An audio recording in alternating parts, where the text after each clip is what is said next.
tried to reach out to the man who died in this pursuit. They were unavailable for comment. Micah, back.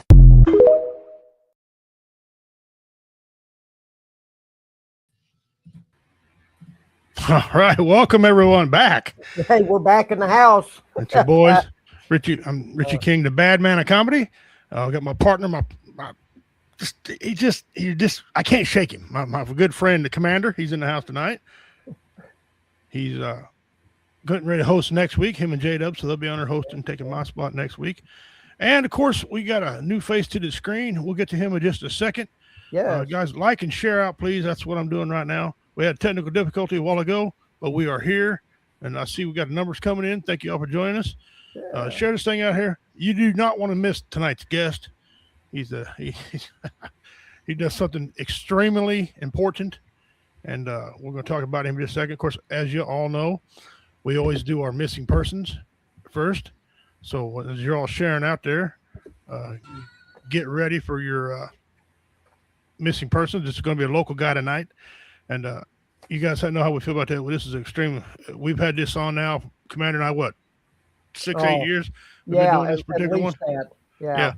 And we really take pride in doing this. So without further ado, you like that word ado? Not really. Nobody else really likes it, but anyway. Hey, what the heck? Let me go down here and see if I can't share this to the screen here. Again, he's a local gentleman. We'll okay. His name's Landon Adams. He's a missing juvenile. Last date of contact was 7/8/2026, July 8th, 2026. He's 16 years old. He's a white male, hair blonde, blue eyes, 5'11", 160 pounds, missing from St. Charles, Missouri. And these local ones like this usually don't give me any information like the FBI one does. Apologize for that. But if anyone has any information to the whereabouts, contact the St. Charles Police Department at 636-949-3300. Again, that's 636-949-3300. Or you can call the Missouri State Highway Patrol Missing Persons Clearinghouse at 573-526-6178. Or, of course, you can always go online and leave an anonymous tip. I know it's not a very big picture, but take a look at the guy, see if you can recognize him. He's been missing since July 8th. His family would absolutely love to hear from him. Yeah. All right, guys. As you're seeing us, not a familiar face on our screen here. He's a gentleman, has a very important job, and we'll get to him here in just a little bit. His name is Tyler Tompkins, and that's all I'm going to give you for right now. I'll give you this. He's from Des Moines, Iowa. It's currently where he resides, and so we're going to do our news and memes and things like that. All right. No, J-Dub, we are live, brother. We are live. We're live. I scared him there a little while ago. I got my weeks mixed up, and I sent him a text, and he messaged me and said, "Oh, you had me worried for a minute." Sorry, J-Dub. Didn't aim to do that to you. Senior moment. That's what I'm claiming it on, okay? That's my defense. Reality becomes in the house. Aaron, appreciate you watching, brother. Roy, like I said, Roy's going to be getting a hold of you. He's got 2 songs for the movie he picked for you. My wife's in the house. Life Paranormal Beyond. Thank you guys for joining us. Kawina, good evening, fellas. She used that fellas pretty loosely when she's talking about you and me, Commander. She must be talking about Tyler, fellas. Good guy. And of course, the first guy out of the gate, more times than not, is our good buddy Dean. What's up, Dean? How you doing, brother? He resides out of Ohio. Yes, he does. All right. Well, welcome, guys. Thank you all for tuning into us. Okay. Let's do some of these memes real quick and get this done so we get to Mr. Tyler. First of all, you guys know we got a Walk Out of Darkness coming up in 7th annual. Cameron Out of the Walk Darkness. It's September the 12th. It's at the Dave Goodwin Memorial Field in Cameron, Missouri. Y'all know how this is done. I've been advertising this thing for 3 years. Every year, comedy vets are going to be part of this deal. Live music from our boys, Mixology. They have local vendors, food trucks, got face painting, cornhole, and a lot more going on there. And I believe I'm going to try to get a booth there as well. Either way, Commander and I will be there walking around like we did last year. We're going to have Tristan or Crystal, one of them, come on here and explain more details. but it's a great cause for suicide prevention, sponsored by American Foundation for Suicide Prevention. So you guys don't want to miss that. Check that out. That's right. Also, your boy here. This is the first flyer made. I got a couple more shows. We got one in Jamesport, one in Hale. This is one for a flyer for the VFW, Lenexa, Kansas. Guys, they called. They want us back. You guys know the write-up we had in the Pitch magazine about the comedy that went on there. People increased their status here. I mean, more people joined the VFW here because of our last show. So we're going back there again, and we're going to lay it down. We're going to make them laugh. Our MC, as usual, Mr. James Riley. This guy's got multiple personalities. I'm civil, right? He's a funny man. Of course, you got David Scott, the king of clean comedy. Oh, yeah. Friend of the King's Court, friend of comedy vets on here. My brother, my partner in crime, the Godfather, Richard Montano. And, of course, you know, that fat guy top of the screen there, me. We're going to be there. We're going to lay it down. We are going to make them absolutely laugh, okay? Again, if you come to a comedy show and you get offended, don't come to the comedy show, especially when it says adult content. Go back there and show you. It says adult down there. Don't want to be offended by it. We are veterans. Every one of us on here are veterans. You know how we do it. We're all military. We got looks like we've got a Navy, Army, and 2 Marines performing that night. It's September 26th. It's a dinner and show. The dinner starts at 6 p.m. Show is at 7. It's at the VFW Post in Lenexa, Kansas. 9550 P Flum, Lenexa, Kansas. P Flum Road, Lenexa, Kansas. That's funny. If you guys want to contact Lori at 913-424-8637, she'll give you more information about that. We're going to merge there, a 50-50 raffle, and a lot more going on. You know how we do it. So look forward to those. Also, we've finally been in touch with Roy. We got the train going on, things going on in LA. So we're going to I can't wait to get out to LA, get the movie done. I've been working on this thing for a while. So we're finally going to finish it up, and then I'll have a lot of great pictures for you all to choose from. Okay. Here's the first meme. Not sure if I want to go rafting anymore. I noticed nobody ever gets out of the water and goes to the restroom. Let it go. Yeah, let it go. I wake up every morning at 3 a.m. with a leg cramp, and then I sneeze and throw my back out. I'm one fart away from being paralyzed. Commander, you ever laugh like you can relate to that? About 4 o'clock this morning. 4 o'clock? Okay. Yeah. I was a little late. All right. Some people can pinpoint everything that's wrong with you, but when it comes to correcting themselves, the pin doesn't work. It's out of ink. Mysteriously. Yes. If you've seen this picture and know what this is about, you had a great childhood with cartoons there. Mm-hmm. Beep, beep. Every Saturday morning. You know, every week we try to have a car on here that we like and enjoy. This one, I don't know if we like and enjoy it or not. You guys decide in the comments if you like this car or not. It is definitely... That hurts my eyes. They spent a lot on resources, I can tell you that right now. And that's a double axle, so it's designed to haul a whole vehicle, not just your UTV or your lawnmower. That's a car hauling a trailer. Mm. Tyler, you said that was a Buick? Looked like a Buick Riviera back in the day, or Electra. Yeah, it does with the front there. Yeah. Late 80s. Yeah, very early 90s. Yeah, maybe early 90s. Yeah. Yeah. Wow. All right, guys, we got a debate going on over my private page, Shelley Richard King on Facebook. I put out a deal, which hat is the best? And I've got to tell you, it's a dead heat going on right now. Here's the 2 hats I put on there. I put on Crocodile Dundee's hat, which is cool. Yeah. Or Ronnie Van Zant, the real Ronnie Van Zant with the actual rattlesnake headband. I got to do the Ronnie Van. Yeah. Yeah. Like I said, they're dead even heat. They're dead even heat on there. Appreciate it. All right, let's get to some of these video memes. Well, again, you know how it is. We do not apologize. Okay, this is some. Woo. Here we go. Rolling, rolling, rolling, keep rolling, rolling, rolling, rolling, keep rolling, rolling, rolling, rolling, keep rolling, rolling, rolling, rolling.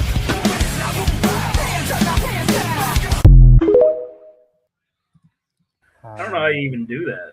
I don't know. And thank God the blades weren't on. Yeah. No. That's epic. I mean, that's an epic fail. Yeah. I'm on my second zero turn. That's never happened. In fact, when I come off the seat, it dies. Yeah.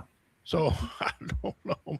I Maybe mean, the arms go back for the steering, and I mean that disengages the tranny. I mean, you know, one guy said maybe he was changing the belt and he hit the gear and it went over top of him or something. I don't know. But yeah, okay. But that's a heavy mower to go on you there. Yeah. I'm glad he's okay. Apparently. Oh yeah. In the video he was anyway. All right, here we go. 1, 2, 3 into the 4. Snoop Doggy Dogg and Dr. Dre out here is cutting my at the grass, ready to make having an some entrance. fun. So back on. Those are cool, but Yeah, why? Why would you want to do that? I don't. Hey, the sad thing is, I think I'd own a couple. Yeah. I think I would. I'd be that guy. Just for giggles. Yeah. All right. You guys ever have one of the moments where you wonder how many little kids it can take to pin me on the ground? Yeah. Here we go. How many kindergartners do you think you could personally take on in a fight before being overpowered? Stipulations and context. Number 1. The kindergartners are released 5 at a time every 30 seconds. Number 2. The arena is a standard-sized classroom, let's say 40 feet wide by 25 feet deep. However, the room is completely empty. Number 3. The kindergartners are unarmed. They are just going to run at you, attempting to punch, kick, bite, and scratch you. Their ultimate goal is to cumulatively dogpile on you and pin you to the ground. If they can pin you for 15 consecutive seconds, you'll lose. Number 4. You have to knock a kindergartner unconscious in order to defeat them. Once they are knocked unconscious, they vanish from the classroom arena. Number 5. You can use any strategy you want to fend them off, but you are also unarmed and you are not allowed to leave the room.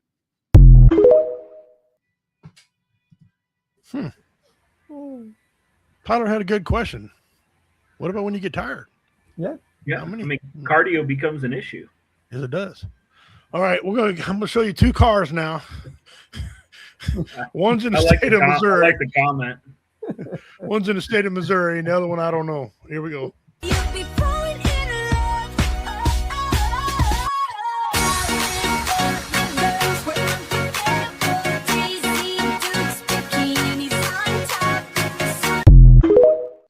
European plates on that Hello Kitty. That car is not Yeah. getting stuck. It's No. not getting stuck. No. All right, this one's from the state of Missouri. I don't know if I should be proud of this or make arrangements to buy it.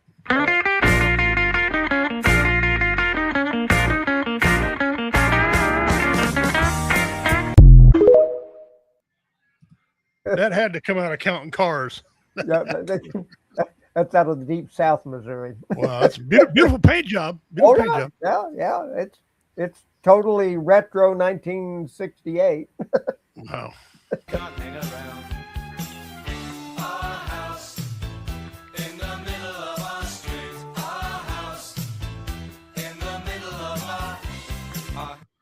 That's the only song you can think of seeing that picture. That's you've had a bad day. Here's a Hey, challenge. Hey, boss. You're going to be late. How late? Yeah. Yeah. All right, this next one. These guys can mow 5 acres of land quickly. You be the judge. This is Speedy Pete's Landscaping. They are a new company out of Georgia.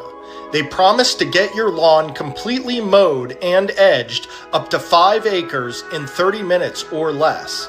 The landscaping industry has become fiercely competitive, driving landscaping companies to come up with new, unique marketing gimmicks. There ain't no way. I wonder how many In 30 deaths they've had. minutes? My Ain't back no could way. handle about 5 minutes of that. Yeah. Well, the guy that was going to run up a lawnmower, I think he works for that company. I know how long it takes to mow 8 acres with a tractor and a brush hog that I got. Yeah. You ain't mowing that in 30 minutes with no zero turn. I'll guarantee you. No. False advertisement. False Yes. advertisement. Yeah. Here's Radix, and this one's called Shopping Cart Roof Guide.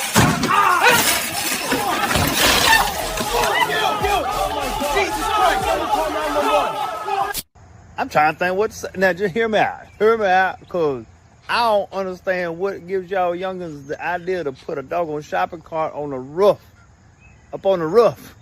Like, you know ain't nothing good gonna come from that.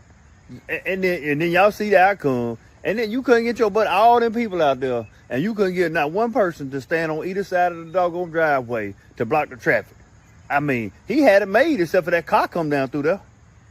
I'd pick some better friends, what I'd do, first off. And then second, just don't do it. I don't need to go no further. I have no idea what that guy said. I don't know what was worse, the guy getting hit or the guy explaining it. Hey, State Farm. Yeah, like a good neighbor. I got hit by a grocery cart. Imagine explaining that one to your insurance agent. You can get by with a deer running into the side of you. How many grocery carts? Wow. Here we go.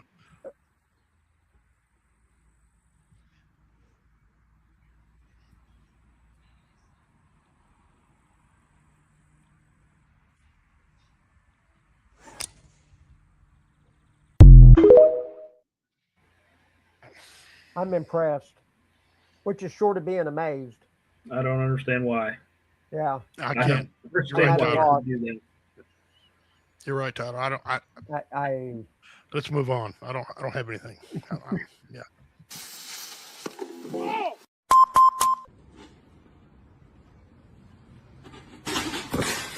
Oh, you good? None. JC, we got this. We got this. Remember the Gators.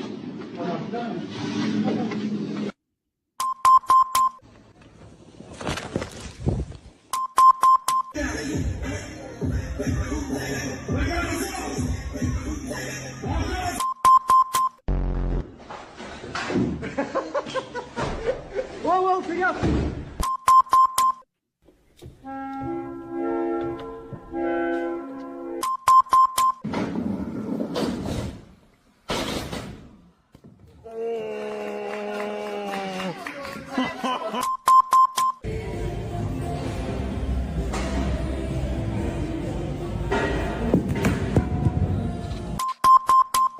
Otra vez.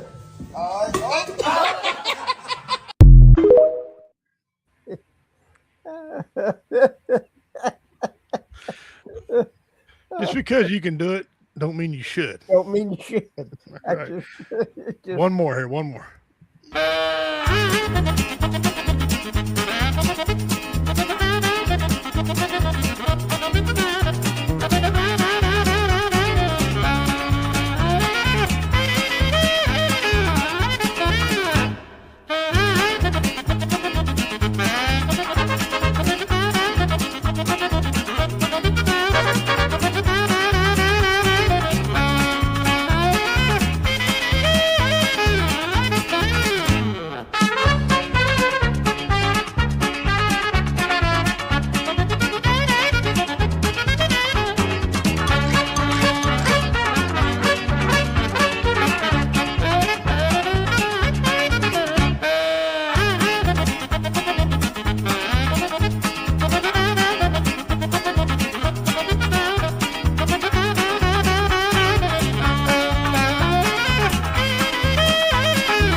Sometimes people take the fun a little too far. Yeah. Good. Oh, thank you guys for joining us. We appreciate it so much. We'll go back and catch up on some of these comments real quick. Dale says the K-bar is currently getting a sheath made for it. Nice. What to show it to everybody. Right. Reality becomes Lennox is close to me. Keep me posted. Yeah, I figured it. I remember it was. Yeah. Obama Camino. Obama Camino. That's what I mean. That car. Obama Camino. Done that.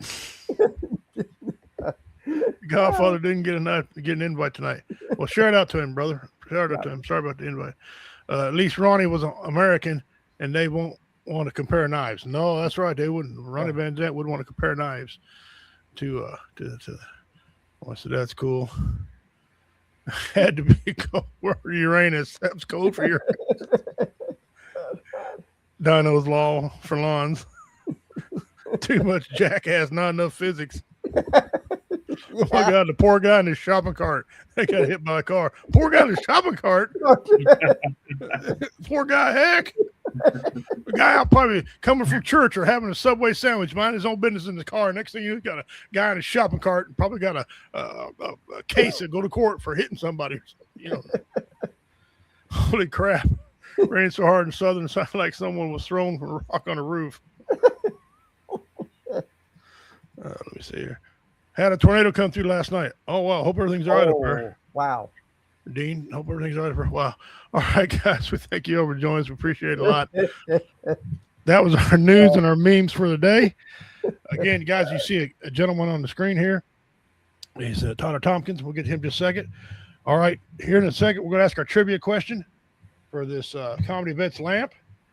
And as you all know, we're giving this lamp away on Veterans Day, which happens to be our show day. And here it is right here. There it is. Look at that. It's got multicolors. One of a kind. The bag is still sealed, all except for the cord I took out to plug it into the computer to show you all. It's a great man cave. It's a one of a kind. There's no other one like it. It's the only one made. So I'll sign it for you guys. Whoever wins it. The package is, like I said, it's still got the remote control inside the package. It's never been opened. You answer the trivia question between now and Veterans Day, you get on the list, and we'll have a random drawing. And the winner, of course, you know how it works. We draw a random drawing, and y'all get a chance to win the thing. Okay. So to do that, here we go. The trivia question for the lamp giveaway. What Native American tribe was technically in North America first? What Native American tribe was in North America first? And I want y'all to think way back, okay? No, it's not my tribe. My people weren't here first. My people had the education written down first, the Cherokee and the Quapaw, but no. All right, so the Cherokee were also the first ones that had a printing press. Yes, we were. We had a constitution. Yes. It says major thunder and lightning storms just roll. Well, Carl, get in safe, man. I hope you guys are all right out there. Mother Nature, not to be played with. Hang in. He said they're good out there. It was super close. It was an EF1 tornado. Oh, scary. Slapaho tribe. No, that's not. That's not it. That's the wrong answer. Good guess, but no. Yeah. All right. While you guys are working on that, I'll keep monitoring. We're going to turn this over to the commander for Commander Corner. Another great segment we got here. I'm sure he's got something awesome to tell you about the veterans or veteran community or someone did something great in combat. Commander, it is yours. Just say, hold on. We got no, it's not Hopi. And going with Navajo. No. That much I know. Okay. No. Okay, Commander. Okay. Well, thank you all for tuning in tonight. And by golly, I got an interesting story about a lady who changed the way that soldiers are treated on the battlefield and later on into the hospitals. And it come across ding. Oh. We have a winner. Paleo Indians, and then the Clovis were after they were. Clovis ran close second. Very good. Way to go, BJ. Woo. Okay. A surgeon wanted her gone. He marched up to General William P. Sherman himself and demanded him, "Get this woman out of my camp." Sherman's answer ended the conversation. "He outranked me. I can't do a thing in the world." He had no uniform, no rank, no formal medical training, just a pair of sleeves rolled up and a refusal to watch men die from neglect. Her name was Mary Ann Bickerdike. In 1861, she was 44 years old, widowed, raising 2 sons alone in Galesburg, Illinois, before the war. She made her living practicing botanic medicine, herbal remedies, at home cures, but what she was about to do for the Union Army had little to do with plants and everything to do with something far more basic: clean water, real food, and sanitation. Then one Sunday, her pastor stood up and read a letter to the congregation. It came from a young doctor stationed with the Union troops in Cairo, Illinois. The soldiers were the soldiers weren't just dying in battle; they were dying in camp from filth, from disease, from complete lack of basic care. The church raised $500 on the spot. Someone needed to deliver it. Mary Ann volunteered. She expected to hand over the money and go home. She stayed for 4 years. What she walked into at Cairo stopped her cold. Wounded men lying on rotting straw, no clean water, no real food, medical staff who simply weren't doing their jobs. She didn't file a complaint. She didn't wait for permission. She just started scrubbing floors herself. This became her real work, not herbal medicines, but the unglamorous fight against filth and starvation that was killing more soldiers than bullets. She built kitchens and cooked real meals for men who hadn't eaten properly in weeks. She organized laundry operations to fight the spread of disease. She assisted in surgery. She sat with dying soldiers and wrote letters home for the ones too weak to hold a pen. And when the army own red tape got in her way, she went through it. Supplies sitting on docks, a warehouse, while men suffered nearby. She broke the locks, and a surgeon too incompetent to be trusted with soldiers' lives, she got him removed. When one officer questioned exactly who gave you the authority to do any of this, she retortedly told him, I have received my authority from the Lord God Almighty. Have you anything else that outranks that? He didn't. Word of Mother Bickerdike spread from camp to camp. She walked battlefields after dark, lantern in hand, searching for wounded men the official recovery teams had missed. Often she was the only woman out there, picking through the aftermath of battle, building field hospitals from nothing, standing her ground against officers who tried to wave her off. The soldiers didn't just respect her, they credited her with keeping them alive. Not through herbal cures, but through clean floors, hot food, and a refusal to let bureaucracy kill them when the enemy hadn't. General Ulysses S. Grant backed her completely, granting her free passage anywhere in his command. Sherman defended her at every turn and is said to have later called her one of his biggest generals. She was present at 19 major battles from Donelson, Shiloh, Vicksburg, Chattanooga, Sherman's march to the sea. Along the way, she helped establish more than 300 field hospitals. When the war ended in 1865, she had given it 4 straight years without rest, and she didn't stop there. For the rest of her life, she helped veterans fight their way through the pension system. She advocated for disabled soldiers. She moved to Kansas to help start homesteading communities for struggling families. She worked with the Salvation Army. Mary Ann Bickerdike died on November 8, 1901, at 84 years old, outliving the war by 36 years and spreading spending every one of them in service to somebody. Today, a statue of her stands at Galesburg, Illinois, a woman kneeling beside a wounded soldier, offering him a cup of water. No degree, no rank, no official title. Just a widow in her 40s who was told to drop off supplies and go home, and decided the soldiers needed hygiene, nutrition, and care more than they needed anything else. And she never asked for authority. She just used it because someone had to and no one else was. There is your story for Commander's Corner. Thank you, ma'am, for blazing the way for future hospitals, field sanitation, clean drinking water, clean environment, and food for the recovery of wounded soldiers. Absolutely. And she's got any granddaughters that want to go in there and fix the child service in the, in the military, you're welcome. Okay. Get in there and get after it. Yeah. And Outstanding story. Outstanding story, I Commander. thought it was. You did great. You did great. All right, guys.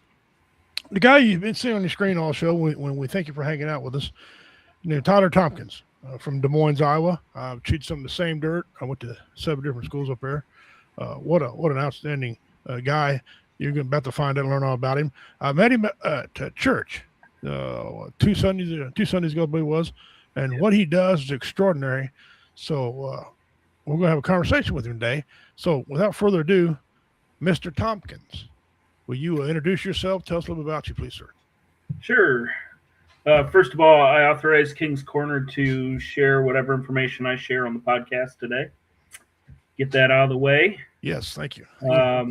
And Commander, thanks for sharing that. That was a great story. Nice to learn something like that. Yeah, thank you. My name's Tyler Tompkins. I'm 45 years old now. From Des Moines. I spent most of my life in Des Moines. I got the opportunity to travel around the world quite a bit when I was younger. Gave me a lot of perspective on the world. I spent 22 and a half years in law enforcement. After 2020 and the riots, and spending 2 months dealing with that and leading a small team of guys through that, I realized maybe it wasn't for me anymore. And it was time to pass it on to some other people that were coming up. And I had started a real estate business way back when I got into law enforcement. And it had kind of got to a point where it needed a little more of me, a little more of my time, a little more of my effort.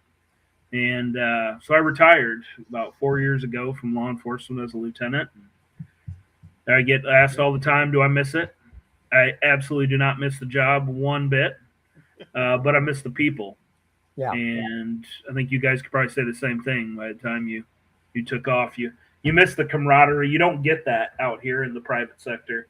It doesn't exist like it does in service jobs. Right. So, man, I tell you, a year after I left law enforcement, I still wanted to fill my service bucket.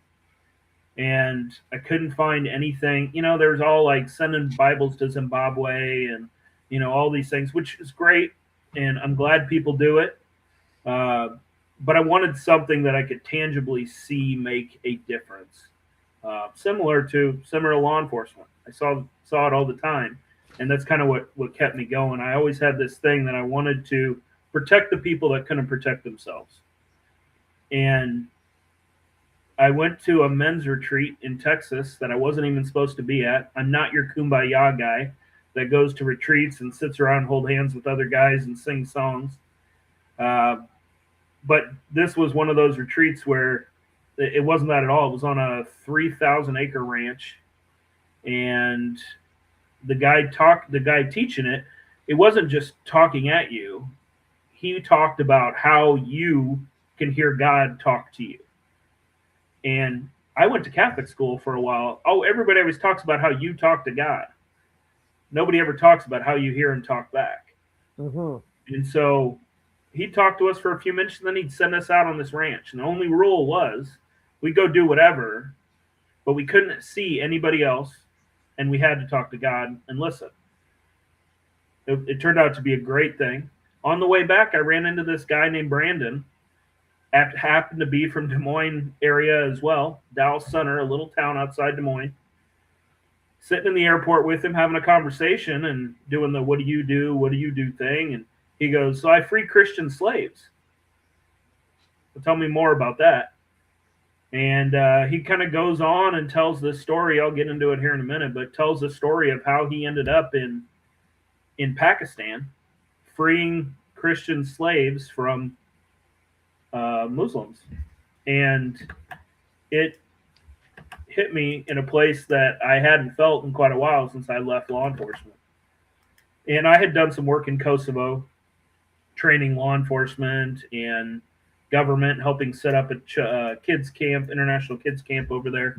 So I had some experience working overseas. And he said, you want to go? I said, God, I don't know. I guess I'll pray about it. And then for the next 2 weeks, all I saw was Pakistan stuff. Like punched me in the face for 2 weeks. And so I finally called him one day. I said, all right, let's go. And after talking with my wife, of course, and getting the okay from her, then 2 weeks after that, we were on a plane to Pakistan. At that point, the organization had freed about 353 people. And where we sit today is, 3 years later? Yeah, 3 years later. We freed 24,807 Christians in Pakistan. Wow. Praise the Lord. Yeah. It all has to do with the Lord, because none of this makes any sense that we should be able to go over there, operate, survive, and make it back out of there. So, yeah, if people don't know, I mean, Pakistan has millions of Christian slaves. And if you're Muslim, you cannot be enslaved in Pakistan. So it is along religious lines. The Quran says Muslims cannot own other Muslims. And so they serve in brick kilns, on ag farms, in quarries, and they are legitimately owned. It's not you look online, they call it indentured servitude or bonded labor, or all these other terms that make it sound better, but it's slavery. They own these people. And so when we're over there and I talk to a parent and talk about the horrible things that happen to them, that horrible things that happen to their children, if you can imagine, they say, well, I feel bad for my kids and I cry all the time, but they're not my kids. He owns them. And they're generational.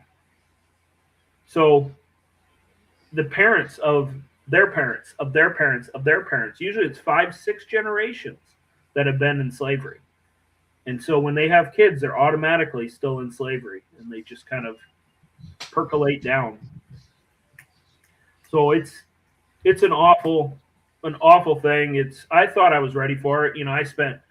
I spent 15 years in investigations, and for a long time saw every dead body in this town that we had, and burned kids, whatever. And I thought I was prepared for what I was going to see. You can't prepare for it.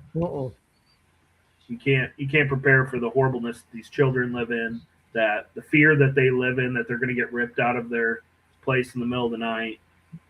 So we buy them out of slavery, among other ways, but we buy them out of slavery. We show up with bags of cash and try to pre-negotiate release of these slaves. We show up with our guys with guns. They show up with their guys with guns. We do a negotiation that ideally has already been worked out. Sometimes it doesn't work that way. And we rehome them. So we give them 6 months worth of housing and food. And we do all this for $300, about $300 a person. So their freedom, you can buy a person for $250, and it takes another $50, and it just depends where the dollar's at, $50 to $60 to house them and feed them for 6 months. It's wild. Wow. It's bizarre. Yeah. Wow. But it's been the light of my life. It doesn't make any sense for me to be here. All of the skills that I learned in law enforcement, like I train our security team over there. We operate a 1,000-person church over there as well, and a 600-kid school every day. So we have to have security, as you can imagine, being a Christian organization in a Muslim country. And so I train our security guys. We're trying to build a campus, so now my real estate side's coming in. We just bought 12 acres, praise the Lord. Christians bought land in Pakistan that's unheard of. And we're going to build a campus on there to protect our people. So it's, like I said, it's been pretty amazing. Oh, It wow. sounds like you got what a ministry. Yeah, sounds awesome. I guess, correct me if I'm wrong, organization's Exodus 51, correct? Yeah, exodus51.org. .org is our website. All right. And on this website, is there a place that people can make donations? Yeah, we have a give button. Okay. I would encourage everybody to take a look at the website. It goes through, tells you a lot of these things overseas are scams. Where people try and get money and make it look so crazy. But we lay it out there for you. I would encourage anybody to go to our website before you give, before you consider that. Go to our website, check it out, make sure you're comfortable with it. We even list our freedom process on there, exactly what we do to make sure these people are free. We have to go get them a new Pakistani identification number. Like it'd be their social security number. They don't even have one of those. They're not seen as people. Now, with all that said, the Pakistani government, the police have been awesome with us. We really appreciate their partnership and are thankful that they allow us to come in and do this and help our people halfway around the world. Nice. Now, how much, lack of a better term, how hard is it? Have you guys been getting in there since this conflict with Iran is going on, or has it even affected you guys been able to go in? Yeah, for sure it has. We had a trip. We had a trip planned in beginning of May, and as you can imagine, at that time, things were a little hot, and we couldn't. So, first issue was we couldn't get into the country. We'd have to fly up into Turkey, up through Russia, and back down through either China or the top part of Afghanistan to get there. And then when the war kicked off, the Pakistanis rushed the U.S. embassies there. It wasn't widely talked about, but the Marines that were protecting the installations, the consulates, and the embassies there shot and killed like almost 30 people when they tried to rush and take down the embassy. They didn't have a choice. There's video of it out there where they were trying to smash the armored windows and stuff, and it was a bad deal. So we canceled at that point. Brandon and I, we usually take churches, givers, people that want to do stories, stuff like that, on trips, and we said we won't take anybody till we go back. We also had something happen at our school that was pretty dynamic. I can't really go into here, but we needed to get over, and we need to harden our school up and church. And so we went over at the end of May, and just Brandon and I, and got bulletproof film on our windows, some steel doors. We got some generators, electric fences, stuff like that to protect our people over there.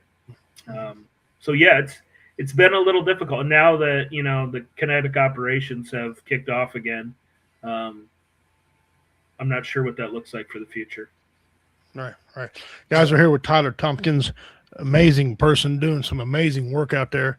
We're going to interview here on King's Court, and we appreciate you all joining in. Share this out. Get your friends on here. He's going to continue to talk about how you can give money to help his organization. Okay. Missionaries. Have you ever had to go in and get any trapped missionaries, United States missionaries or Christian missionaries? We haven't. When we take people over, we've had to exfil out of the country quickly because it was devolving into just a bad moment to be there. It didn't have anything to do with us, but in those situations, it rarely does. We're in and out of places within 45 minutes. We typically don't stay anywhere very long.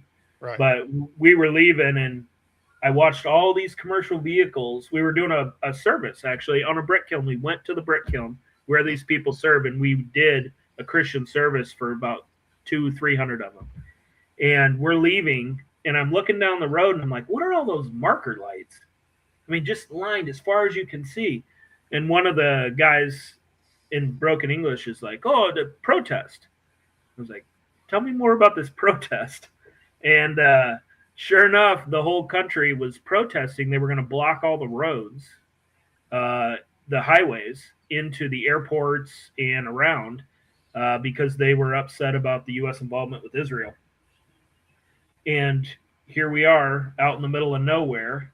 So we take off, and I said, we got to get back to the hotel, which is semi-secure. We had a hotel at that point. We have a secure house now, but then we got boxed in by them. And at that point, it was like, oh boy, I'm okay. Everybody got their shoes on. We're ready to go. You know, shortly before that, Brandon, the guy that runs it, had stepped in the latrine lines and up to about his shins. And so he didn't have any shoes. So he's looking at me like, what am I supposed to do? I'm like, you run in your bare feet, I guess. And just then something opened up. We squirted out, went wrong way down the highway, and about 3 or 4 miles down the road, it broke. Everybody was taking a right. We hightailed it to the hotel, got all our stuff, got to the airport. 30 minutes later, they had everything in the country shut down. And it stayed that way for quite a few days after that. So we didn't want to get stuck in a checkpoint, obviously being Americans. No. So it was time to move on. So we took off from there. But no, we haven't, you know, we don't do a lot with other organizations in the country. Mm-hmm. We stay super clean. And you can't always do that when you align yourself with other organizations that you can't control. Yes. And so I'm not pointing any out, but we get called a fair amount, I would say once a month, for somebody wanting us to vet another organization. And I can't think of one where we've come back and given them a clean bill of health. It's just the fraud and money laundering over there is just, it's kind of rampant. And it's not just Pakistanis, it's Americans involved in it too. Yeah, absolutely. You don't know who you can trust, honestly. No. Really. Yeah, and that's why I say we stay clean of everybody else. You know, it'd be great to have a whole network of American missionaries that we could rely on. It's just not realistic. Yeah, it's just not going to happen. So you're just basically, it's me, myself, and I, and the only ones you can trust are the ones that are with you to get in and get your job done and get out of there. And you really can't rely on anybody else to have your six at all. Yeah, you know, Commander, you're right. And we've even, like, our security, I'll tell you funny, the first time I went, I went and said, I'm just going to watch. I'm just going to look and observe. I'm not going to make any judgments, because I, at the time, was like, this is BS. Like, is this real? Like, are there really slaves that are being, you know, held like this?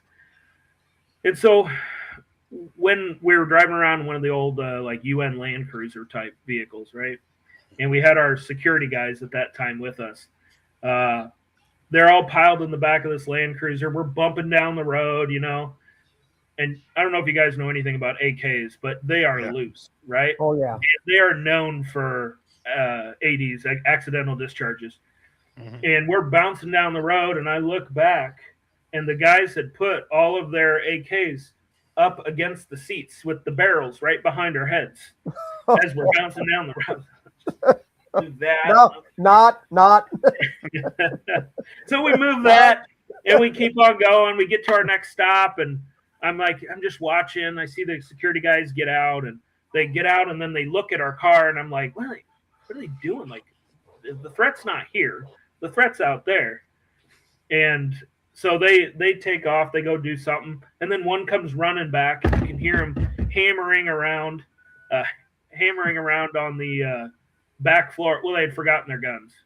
Oh, and so they pick up their guns and they go racing off. And I was like, we got to do something different here. Yeah. Right. Stay up steel.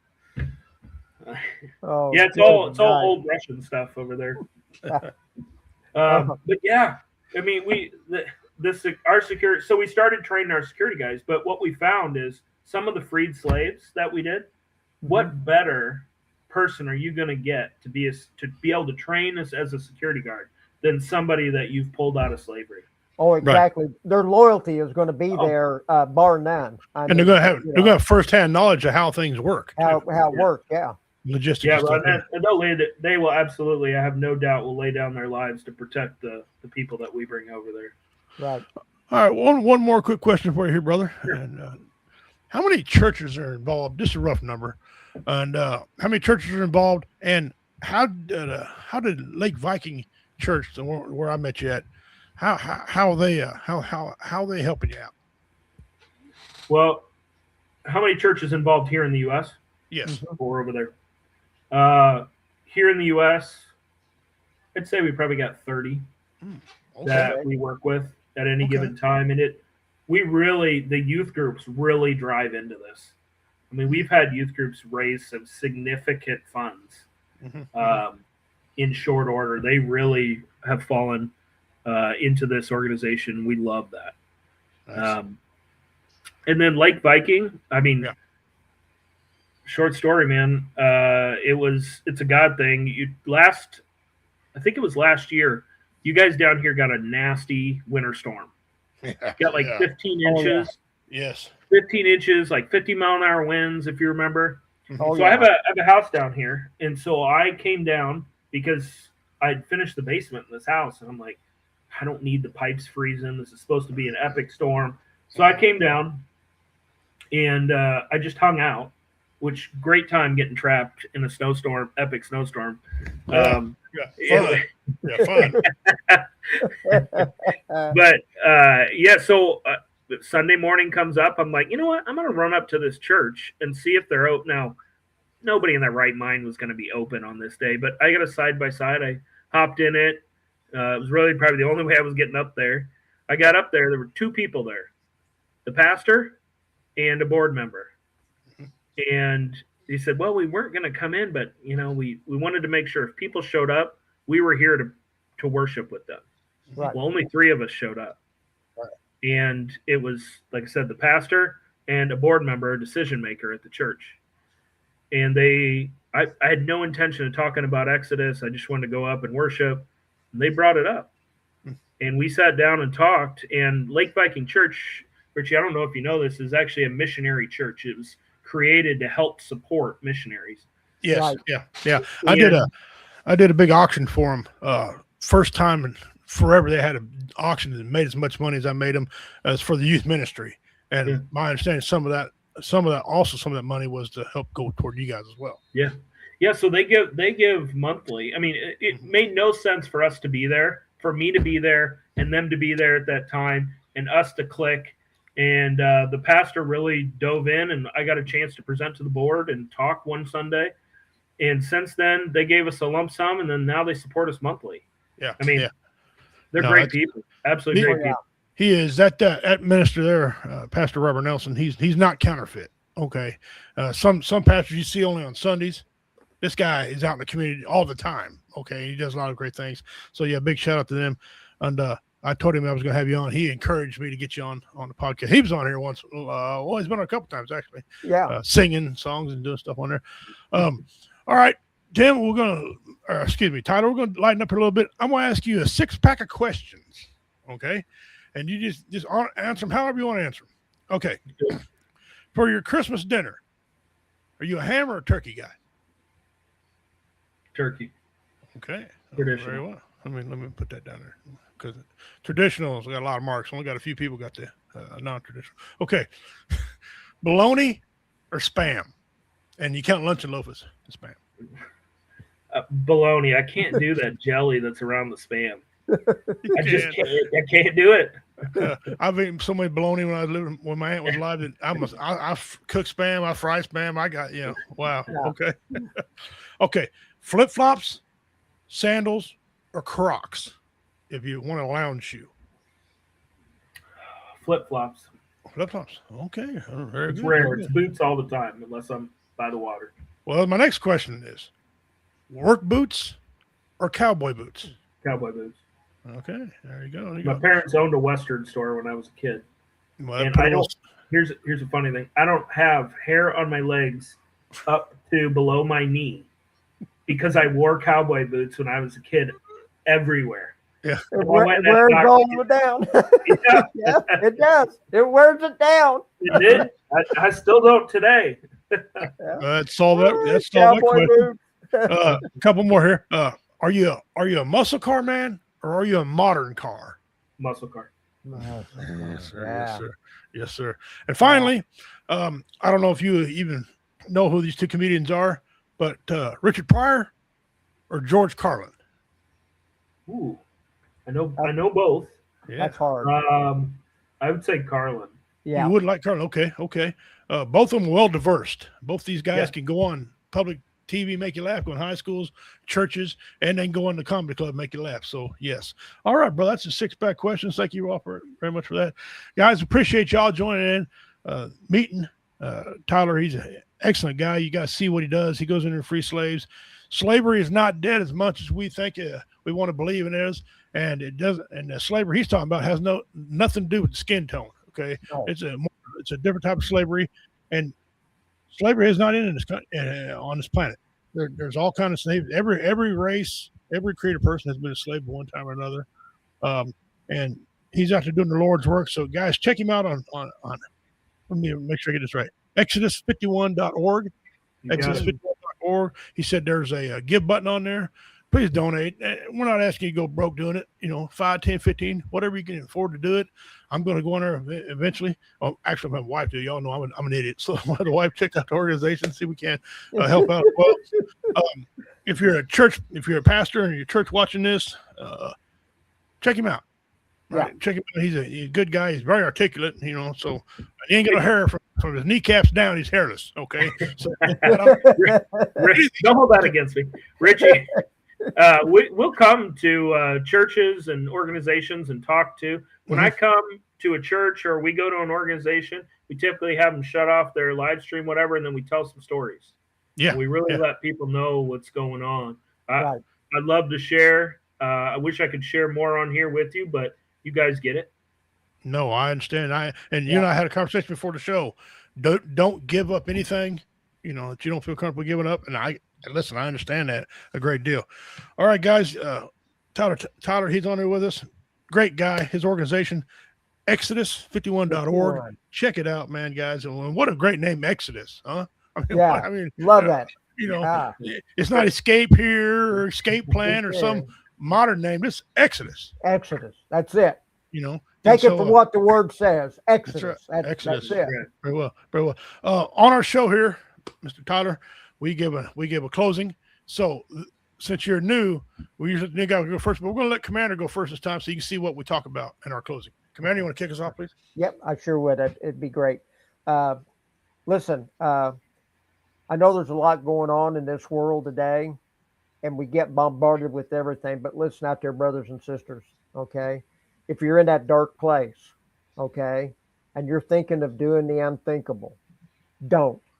Okay, pick up the phone, make a phone call. Get a hold of Richie, get a hold of me, whatever. We'll listen to whatever you got to say.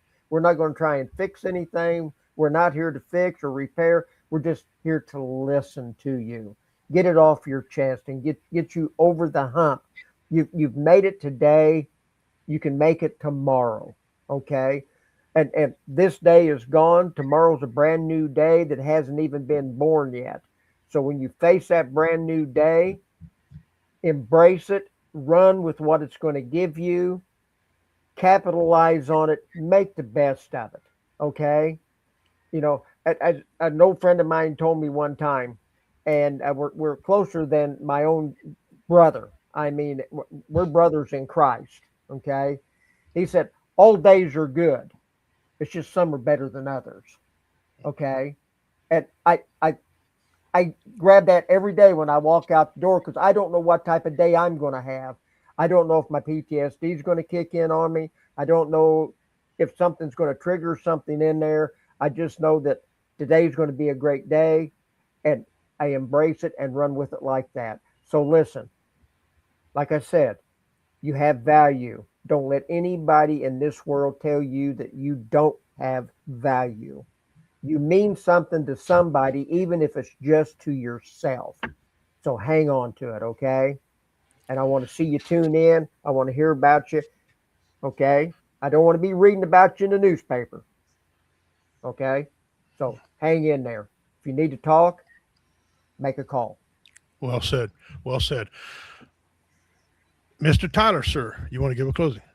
Yeah, thanks for that, Commander. That's a great word. I'm going to take a little different approach, and I'm going to say yes more.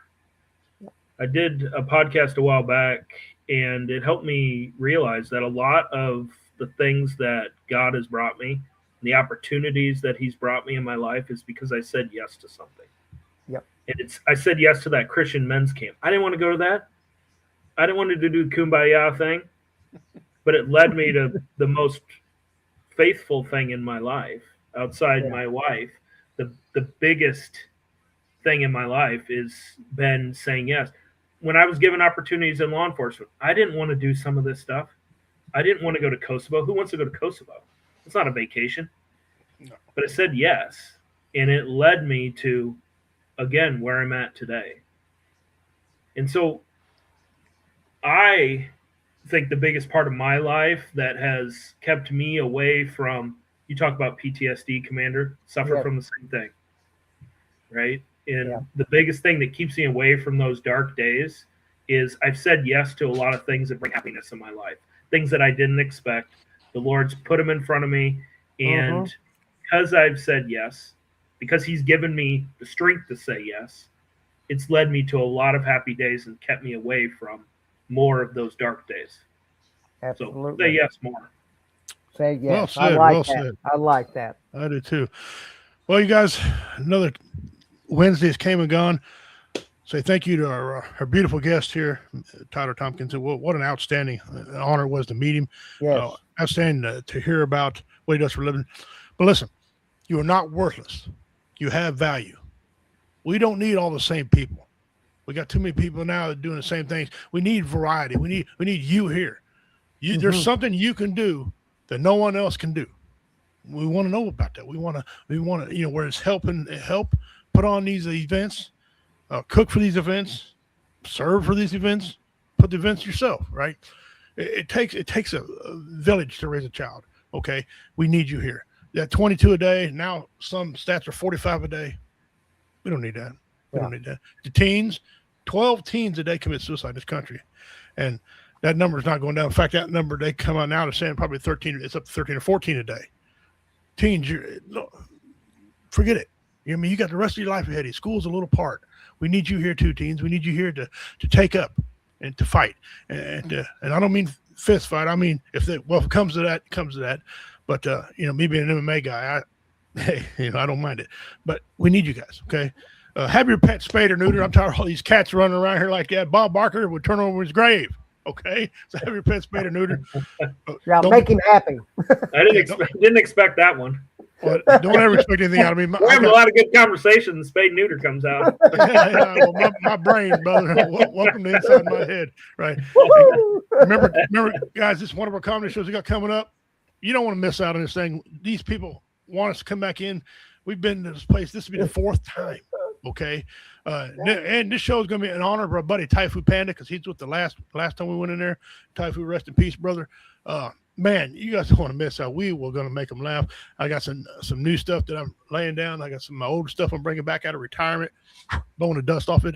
So it's going to be fun. It's going to be a great time. Check out next week. J-Dub and Commander are hosting the show. You want to get to see this ugly mug. Take advantage of that situation. Tune in, right? Watch the gentlemen. They're going to have a trivia question. They're going to give this Comedy Vets lamp. I'm plugged in right now. Comedy Vets lamp. 1 of 1. It ain't even no number on it. That's how it was just invented by our founder, Jeff Onyx. If you guys want to donate to Comedy Vets, there's a QR code top of your screen here. Make a small donation. It'd be great. You guys can do that. Anything helps. Exodus51.org. Check them out. You won't be disappointed. They do legit things. I mean, here I'm making people laugh and saving lives that way. These guys go in and negotiate and save lives another way. We're in the same business as saving lives. Okay. We thank you all for tuning in. We appreciate it very much. I'm Richie King, the bad man of comedy. Find me on TikTok, Redneck Pimp 101 on TikTok, Redneck Pimp 101 on TikTok. I do a lot of adult jokes. I do church jokes. I do about anything you want to make you laugh. 37 different impressions and sounds. I do them all. Stay tuned yourselves. On behalf of the Commander, the VFW over in American Legion Post, American 33, on behalf of Tyler, we say thank you guys. We'll see you next week. Enjoy yourselves. I want to see y'all back here. That's right. Read about your paper. Okay. Let's get rid of that stat. The 22 a day sucks. Let's get rid of it. Take care of yourselves.